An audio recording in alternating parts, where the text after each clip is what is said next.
What's up, guys? Robbie Ray's here, coming at you with my first completed level 20 character multiplayer build for Mass Effect Andromeda.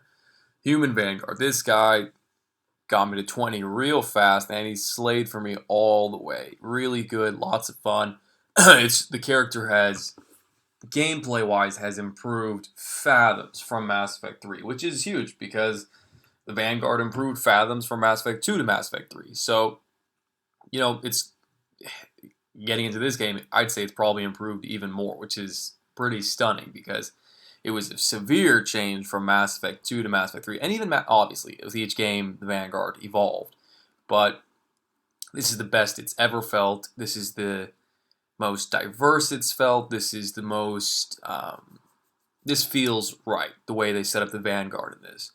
Combined with all the new mobility they've added to the game that everybody gets, I think the Vanguard really benefits from it. Probably ease up. Everyone's going to benefit, obviously, from the new mobility they've added to this game, but I think the Vanguard benefits from it, like, maybe even way more than everybody else. So, yeah. This is the final, I got to level 20. I've done some gold matches with him, and he's doing really, really good with this setup. Now, first of all, let me just say, there's going to end up being, this is my prediction, two kind of popular builds for this guy. And it makes sense because, you have, in Mass Effect 3 and in this game, you have essentially, when you look at a power, you have two paths with that power, with all of the evolutions and all the power. So it makes sense that there would obviously be two kind of optimal builds that come out of that system. So one build is meant to be more of a tank and is meant to do a little bit more instant burst damage. The other one is meant to be more of a glass cannon and be used to kind of,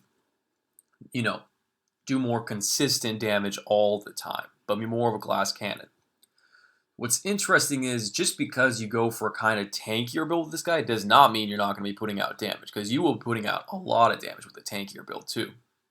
So mine is going to be the kind of tankier damage build, and you can see the gameplays I've uploaded, and more on the way for sure, but highly, highly recommend this build to get started and then see from there. What I'm doing is on my male, I'm going to do the tanky burst damage build because, first of all, I like it. I think it plays more fun. And then on the female Vanguard, I'm going to do the Nova spam build. The more glass cannon, non-stop charge Nova. So let me tell you what I did on this guy. Charge, I'm going to recommend you go for Radius, Enhance all powers. Now, this was appealing, but remember, just because we're not Nova spamming does not mean we're not Nova. We're using Nova a lot, okay? And the great thing is that this Nova, it is your hardest hitting power, I would say. So, it is. So, just because we're using our gun and melee a little bit on this build doesn't mean that this is worth. First of all, 15% what gun, that's not really that good. Melee is like one target damage, and we don't really want to do damage with our melee. We'll get into that later.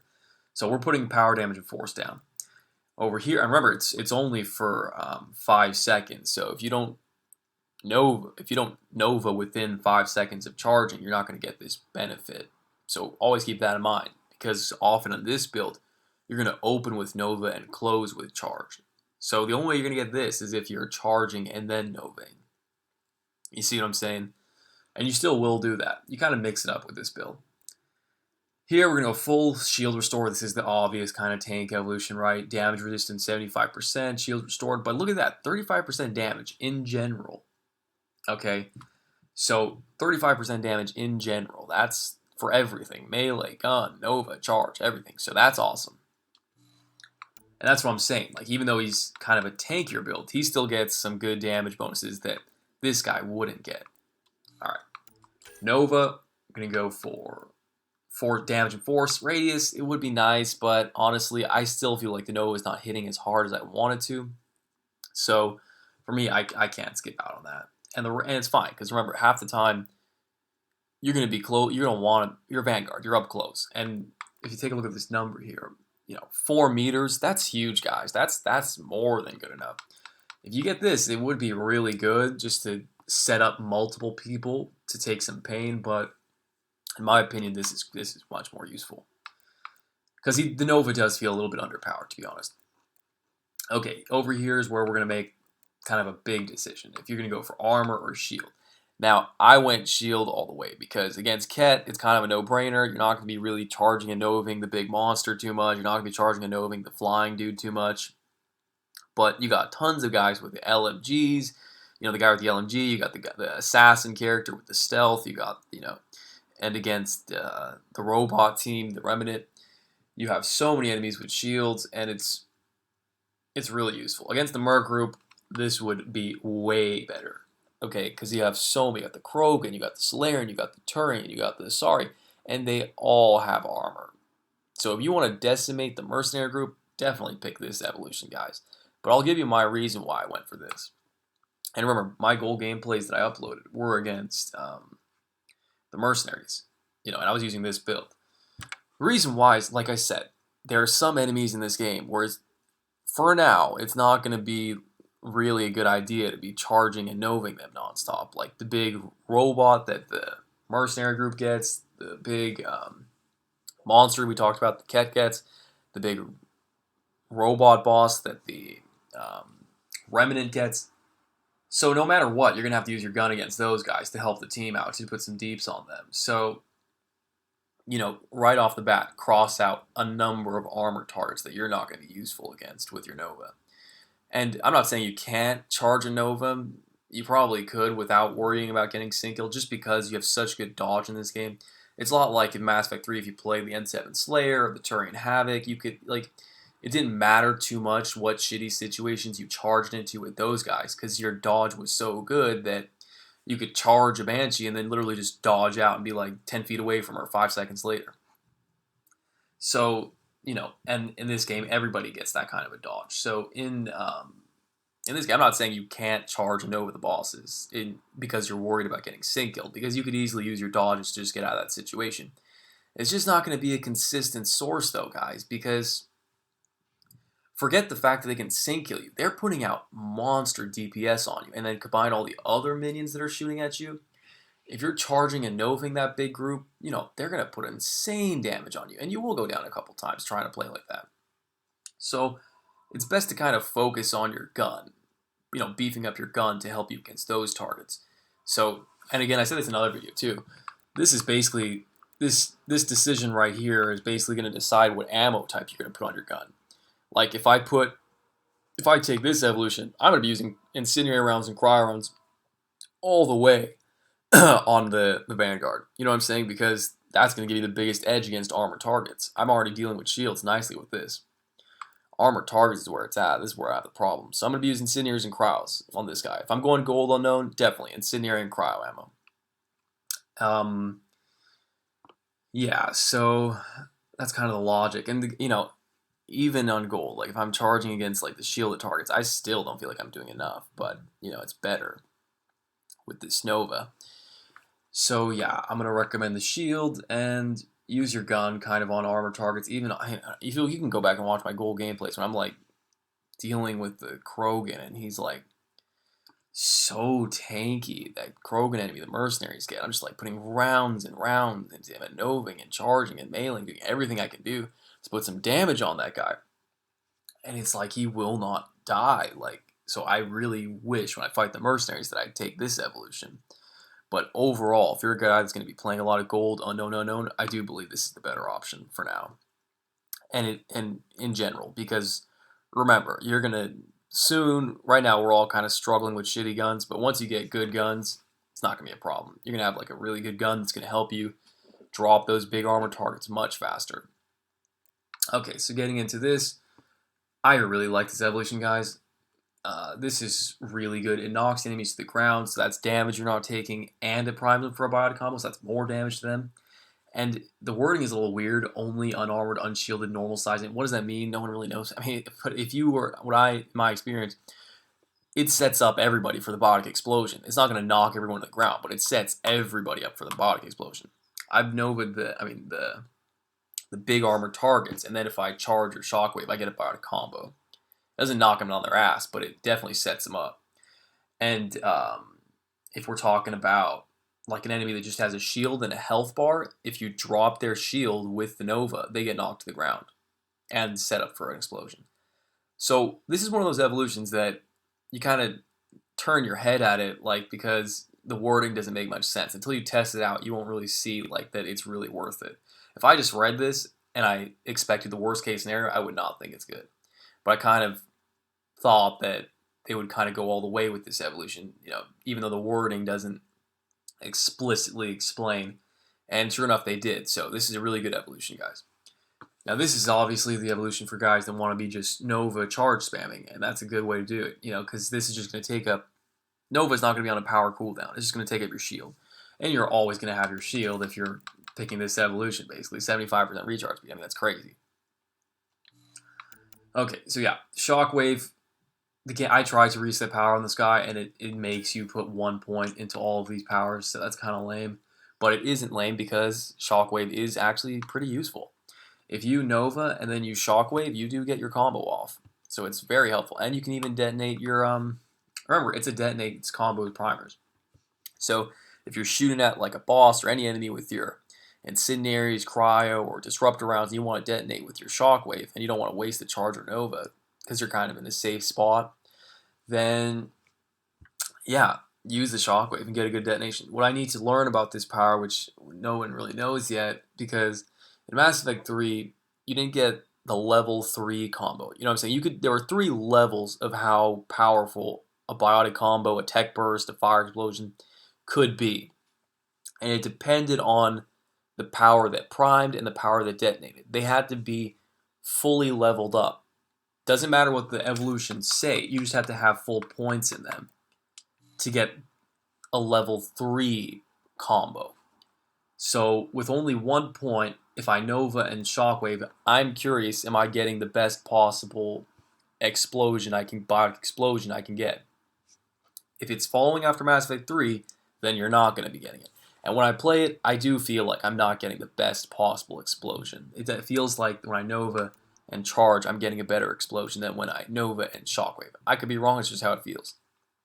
But yeah, you should use Shockwave, guys. Remember, the powers aren't on a universal cooldown like Mass Effect 3. In Mass Effect 3, they were a universal cooldown. That made Shockwave kind of useless unless you wanted to roll with the team and have a much better detonating power than Charge and Nova, because Shockwave had an evolution where it made the combos way better.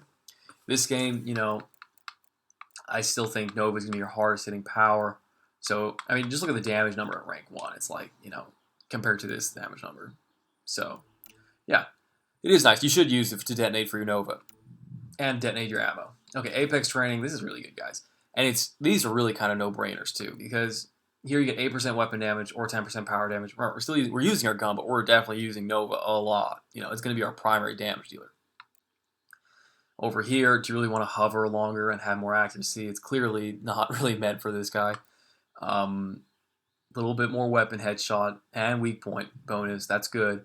And the spare ammo is really good. So, yeah. Over here, you can get more damage, accuracy, stability, or you can get this. I mean, this is obviously the right choice. Look at that, 20% all-power recharge speed. Your survivability is based off of using these powers as fast as possible on this guy. Power damage and force. Beautiful, great stuff. That I was really hoping I would get this evolution, and I did. Now, what I had to forego for that is kind of up to you guys if it was worth it. I think it was. I had to forego the last evolution of fitness. Now, here I got 30% max shields, which is great. Definitely better than this. Obviously, again, the obvious choice for Vanguard, health and shield regen delay reduction. When the hell are you going to need that? You know what I mean? Compared to this, it's clearly the right choice. You're charging. You're getting your shield back like that. Okay, 10% weapon weight capacity. Biotic power, shield cost reduction, 10% movement speed. So this was kind of... Again, this would be good if you're doing the Nova charge spam build. But I took this because I have another oh shit button, basically. If I'm low on health, I can just start whacking people and getting some shields back. And I use it quite often, actually. I'm not trying to get kills with this. I'm just trying to get my shield back quickly while my charge is on cooldown. But that's happening less and less since I got this. You know what I'm saying? So, yeah. This is nice, though. And I do like to melee generate. If you saw my Mass Effect 3 videos, I like to utilize melee where useful. I'll never sacrifice, like, the quality of like the build and character just so I can throw melee in, except for the N7 Slayer back in Mass Effect 3. But yeah, guys, it has a real utility here. You're not punching people in the face just because, you're trying to do damage. You're doing it because you're getting your shield back, which is pretty damn good. Fucking emails are rolling in. Yeah, so definitely, guys, this is nice. And if you were to get rid of this, I mean, you could put more points in the shockwave, but I just don't see the point. I think this is a nice thing to have. Really, the only question is, do you want to get this over this? And again, the charge Nova spam, you should definitely go for this one. For this guy, you should go for this. And again, it's clearly a tank option, right? You know what I'm saying? But I like how the tank options also give you more damage in this sense, because, yeah, this is clearly meant to be the tank choice in this evolution, because you're getting your shield back. But they're not just saying, okay, get 20% shields. They're also giving you 50% melee damage, which is a big boost. And then this is the sad thing. I wanted to get this, but I don't really need it too much. This is the shields restored at low health 100%. Low health threshold is 25%. So basically every 10 seconds, if you go below 25% or you're at 25%, you get your whole shield back, which is like really damn good and can save your life. But I definitely think that this is better right here. Because think about it, if I'm charging and noving more often, when you're noving, you're not taking any damage. When you're charging, you're not taking any damage, and you're getting your shield back. So the faster I can do that, hopefully I won't be in a situation where I need to have this. See what I'm saying? Best offense is a good defense kind of concept. So yeah, this is the build that I'm going to recommend for now. Game's still new, shit can change, you can learn new stuff, but in my experience on gold, this has really been slaying, and it's been doing very well. So, and it's been a lot of fun, guys. So I'm going to highly recommend this build. Not much else to say, guys. That's my level 20 Vanguard build. I'll get more gameplay with this guy, but I really want to start jumping on the other characters now. Oh, let me talk to you about the equipment and the weapons. So right now, all I got is a little crummy disciple. I played with the, you can use the katana too, but this disciple is much better. You'd have more ammo basically, and you'd have a less weight. But disciple level 1 is putting out more damage, and it's at same fire rate, but it's putting out more damage. The other thing you could do is, I was fucking around with the Tempest or the Charger, and these pistols, and it's just, the shotgun's the best, in my opinion. As far as ARs, I played with the Falcon when I was playing on Bronze, and then getting to Silver, I quickly switched to the Katana, and then I switched to the Disciple as soon as I got it. I haven't tested all these ARs. One of these might be a better option. I'm probably going to test them out now, but it seems like, as usual with the Vanguard or shotguns, going to be the best choice just because it gives you instant burst damage, which is really useful with the Vanguard, and it gives you a instant burst damage, which is what you want. You don't want to be sitting there putting rounds into people and aiming too much. You just want to charge in, do a ton of damage with a quick shotgun blast. I unlocked this bad boy. I don't know if this is good or not. We'll find out. Falcon, maybe I'll take it for a spin again, but the problem I was having with this is it's having trouble hitting with the hit boxes of those flying enemies on the Remnant team. It is good. I would say it's, it is good, but I think that the, look at the damage. This is 424 damage. Shotgun is doing 576. I mean, you do the math. This gun is going to be hitting harder against the armored targets for you. Yeah, guys. So I'm going to take the Maddock for a spin on him just to see, because obviously the Maddock Vanguard in Mass Effect 2 was absolute destruction, but I don't think it'll be the same case in this game. I think probably it's going to be a shotgun all the way. I'm hoping I get a really good shotgun soon, and that'll really solve a lot of this guy's problems against bosses, but we'll see. Yeah, guys, so that's my build. I keep forgetting equipment. So it seems like this game is going to follow Mass Effect 3's footsteps, in which the best gear for this guy is definitely going to be probably taking a Cyclonic and taking a, where is it? Either Incendiary or Cryo. I would say Incendiary is better than Cryo, though, for sure. If you're playing against Remnant, obviously Disruptor is going to be the best choice. But If you're doing gold unknown, highly recommend you take Incendiary or Cryos. You'll be getting combos and you'll be doing more damage to armor, which is exactly what this guy needs. And Cyclonic, I mean, do I need to explain? You need your shield, guys. Nova's not draining your shield, so your shield goes down when it goes down. So it's good to have the lot bigger your shield is, the more fun you're gonna have with this guy, and the more damage you're gonna be able to put out because you're not running away all the time. You can go into those crazy situations. Yeah, guys, that's gonna be my build. Be sure to rate, like, comment, subscribe if you did enjoy this, and there's tons of gameplay I've uploaded this guy and more on the way. So just watch those if you want to see. More in-depth actual gameplay footage. But this is the build I'm going to recommend. This is my first impression build. This could change, but for right now, it's doing work for me, and I highly recommend it. All right, guys. Like I said, be sure to rate, like, comment, subscribe if you did enjoy this, and have an excellent day.